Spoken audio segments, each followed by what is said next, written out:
Esta é a história de um livro singular e apavorante. Temos bestas, o diabo em ação. Suas visões inspiraram e amedrontaram durante 2000 anos. Muitos veem nas páginas do Apocalipse uma série fantástica de previsões. O aquecimento global, o desastre nuclear de Chernobyl, a guerra no Oriente Médio. Não há no mundo campo de batalha mais perfeito do que este. E alguns acreditam que o livro é um guia para um dos maiores enigmas de todos, a data do fim do mundo. Será que o Apocalipse contém esse segredo? Novos indícios revelaram que a chave do mistério deste último livro da Bíblia está nas areias da atual Turquia, e que o número infame da besta pode não ser 666.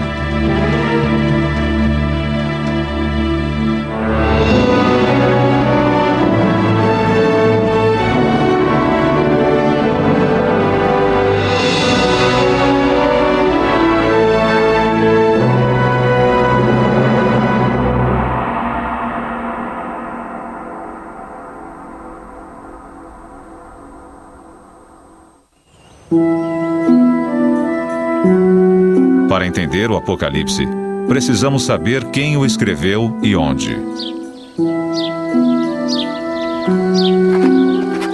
Aproximadamente 60 anos após a morte de Jesus, uma coleção de pergaminhos foi entregue à pequena comunidade cristã em Éfeso, na Ásia Menor, atual Turquia.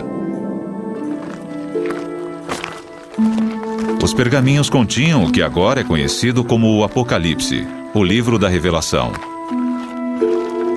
O nome do autor estava lá: João. Segundo a tradição, foi o discípulo João, pescador e filho de Zebedeu, autor do Evangelho de João, quem cuidou de Maria, mãe de Jesus, após a crucificação de seu filho. Mas, no livro, João nunca se descreve como discípulo de Jesus.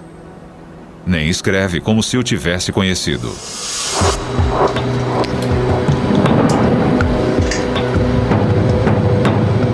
Agora, novos métodos científicos podem ajudar a solucionar a questão sobre quem foi o verdadeiro autor.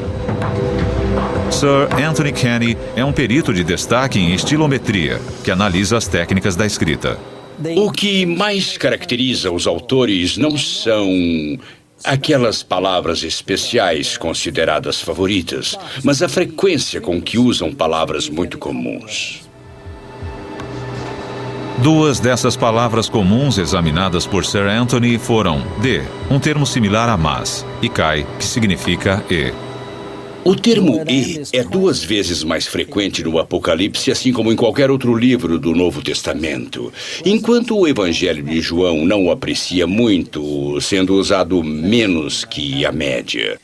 Por outro lado, o termo grego de, que é muito frequente em qualquer outro texto grego que já conheci, ocorre apenas 7 vezes em todo o livro da Revelação. Sir Anthony fez 99 testes similares aos do Apocalipse no Evangelho de João.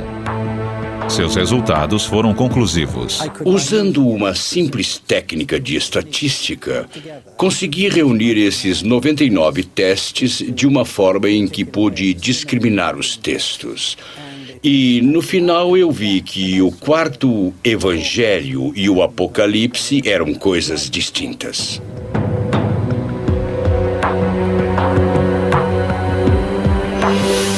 É extremamente improvável que os 2 livros tenham sido escritos pelo mesmo autor.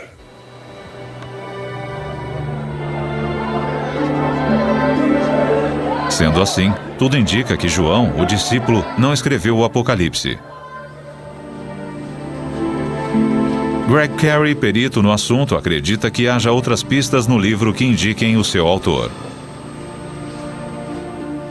João se dirige ao seu público de um modo direto. Ele diz: eu, João, seu irmão, como se fosse alguém que os conhecesse e que eles reconheceriam. O Apocalipse começa com uma série de 7 epístolas para igrejas localizadas na Ásia Menor ou no sudoeste da Turquia. Cada epístola é dirigida a uma única igreja, parabenizando-a por suas virtudes ou admoestando-a por suas falhas. Então, conclui-se que João conhecia essas igrejas e havia estado presente nelas. Há uma outra indicação de que João estava escrevendo a uma congregação.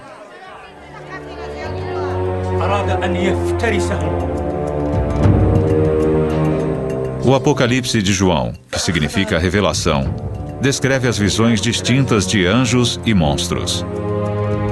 A epístola, que deve ter sido ditada a um escriba, não é uma correspondência de rotina enviada a uma igreja cristã. João tem algo importante a dizer e usa a imaginação de sua plateia para ajudar a expor suas ideias. É importante lembrar que o Apocalipse foi escrito para ser ouvido. João abençoa os que ouvem as palavras da profecia, assim como aquele que a lê presumivelmente em voz alta para uma plateia. Havia uma necessidade aparente de que o Apocalipse fosse escrito para os ouvidos e não para os olhos.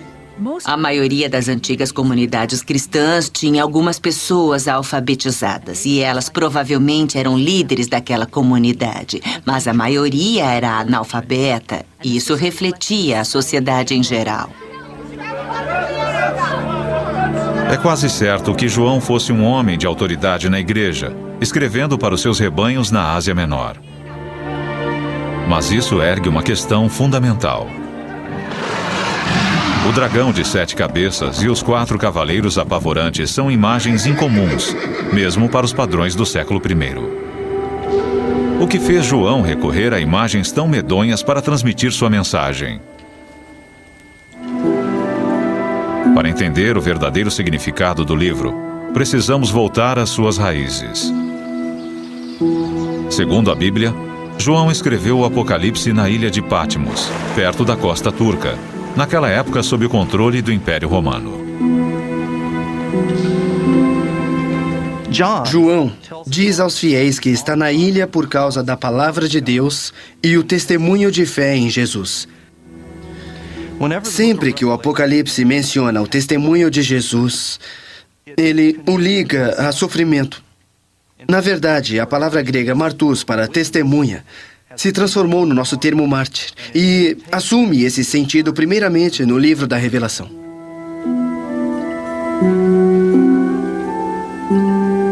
Se João estava sofrendo em Patmos, seria ele um prisioneiro dos romanos?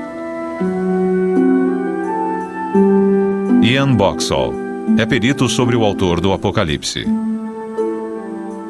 Esta é a caverna onde, segundo a tradição, João tem suas visões.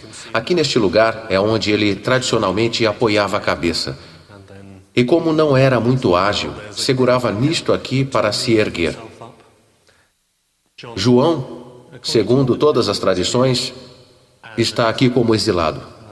Elas diferem precisamente quanto ao porquê de ele estar aqui, sobre quem o exilou, mas todas elas concordam que ele estava aqui em virtude de sua crença cristã. Embora não haja nenhum indício arqueológico de uma prisão romana, a localização da ilha sugere que servia a um propósito militar. Patmos pode ter sido uma de uma série de ilhas-fortalezas que defendiam um importante porto marítimo de Mileto, a 65 quilômetros dali no continente. Era um lugar ideal para confinar exilados. Mas, se João estava no exílio, parece estranho que ele tivesse liberdade para encontrar uma caverna, ter visões, anotá-las e depois enviar os documentos às suas igrejas no continente. Essa talvez fosse a forma de Roma exilar os encrenqueiros. Quando as autoridades romanas mandavam alguém para o exílio, a pessoa tinha uma certa liberdade. Ela não ficava numa prisão, somente não lhe era permitido aparecer em certas regiões, ou então era obrigada a restringir seus movimentos a apenas uma ilha. Mas ela podia manter a correspondência através de intermediários que navegavam entre a ilha e o continente, de modo que João deve ter podido manter contato com as igrejas às quais se dirigia.